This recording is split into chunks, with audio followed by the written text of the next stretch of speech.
లువాస్లు కాలబెట్టిల్లు, గాడా వాళ్ళయి vehicles కూడా కాలబెట్టిల్లు. Friends నమస్తే. అయితే ఇవాళ ఎవరైనా సిటీ సెంటర్కి వెళ్ళేటోళ్ళు ఉంటే జాగ్రత్త. ఎందుకనంటే సిటీ సెంటర్లో ఈ ఇమిగ్రెంట్స్ గురించి ఒక ప్రొటెస్ట్ చేస్తున్నారు. చాలా ఎక్కువ సంఖ్యలో వాళ్ళందరం ఫామ్ అయ్యి చేద్దామనేది వాళ్ళు డిసైడ్ అయినారట. సో సిటీ సెంటర్కి ఎవరైనా పోయేది ఉంటే బయట మొత్తం జనాలలో ఆల్రెడీ స్ప్రెడ్ అయింది. సీరియస్గా ఉంటుందేమో, ఏ రకంగా ఉంటుందో అనే భయం అయితే ఒకటి స్టార్ట్ అయింది.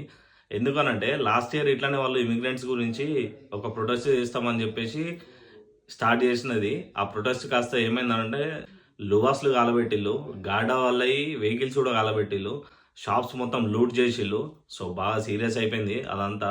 ఆల్మోస్ట్ ఒక 1-2 డేస్ డబ్లిన్ మొత్తం బంద్ ఉంది. సో డబ్లిన్కి ఎవరైనా నచ్చేటోళ్ళు ఉంటే సిటీ సెంటర్కి ఎవరైనా పోయేటోళ్ళు ఉంటే, డబ్లిన్లో ఉన్న వాళ్ళు ఆల్రెడీ సిటీ సెంటర్కి ఎవరైనా పోయేటోళ్ళు ఉంటే పాసిబుల్ అయితే మీ పనులు ఏమైనా ఉంటే వాయిదా వేసుకోండి. పోతే మాత్రం ఎక్స్ట్రా కేర్ఫుల్ ఉండండి, చాలా జాగ్రత్త. ఎందుకంటే లాస్ట్ ఇయర్ అయింది, అందుకని చెప్పేసి మస్తు మంది భయపడుతున్నారు. సో జాగ్రత్త. అయితే లాస్ట్ టైం జరిగింది జనాలకే కాదు, పోలీసులకు కూడా గుర్తుంది. అందుకని చెప్పేసి వాళ్ళ సిటీ సెంటర్ పోతే మీకు ఎక్కడ చూసినా కూడా వాళ్ళు గాడా కూడా మస్తు కనబడతారు. మీరు ఏడా చూసినా కూడా ఎక్కడ ప్యానిక్ కాకుండా వాళ్ళందరూ అక్కడ ఈ ప్రొటెస్ట్ ఉందనే ఆలోచనతో మస్తు మంది గాడా కూడా ఇవాళ సిటీ సెంటర్లో ఉంటున్నారు. సో మీరైతే జాగ్రత్త. మీ ఫ్రెండ్స్ అందరికీ రీల్ షేర్ చేయండి. ఎవరైతే డబ్లిన్లో, ఐర్లాండ్లో ఉన్నారో వాళ్ళందరికీ రీల్ షేర్ చేయండి.